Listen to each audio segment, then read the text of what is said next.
नमस्कार प्रेक्षकांनो, थोडं तुझं आणि थोडं माझं ह्या मालिकेच्या पुढील 21 जुलैच्या प्रोमोमध्ये आपण पाहणार आहोत. गायत्री आता सर्वांना चॅलेंज करत म्हणत असते की तुम्हा सर्व प्रभूंचं मी वीक पॉईंट असं हाताला बांधून फिरते.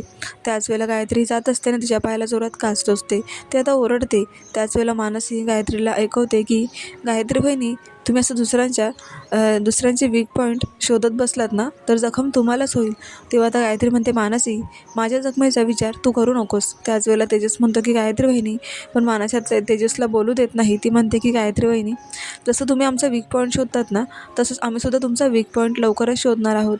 त्यावेळेला मात्र गायत्रीला जरा रागच येतो आणि जे काही भास्कर प्रभूंबद्दल तिच्या मनाची भीती दाखवलेली आहे मानसी आणि तेजसने, तर आता त्या भीतीमुळे गायत्री सुधारणार का, की तिला हे सत्य समजणार आहे की तिच्या भास्कर प्रभूंचा भास करण्यामागचा मुख्य हेतू हा मानसी आणि तेजसचा होता. असं जबरदस्त ट्विस्ट आपण 21 जुलैला पाहणार आहोत. पाहत राहा थोडं तुझं आणि थोडं माझं. धन्यवाद.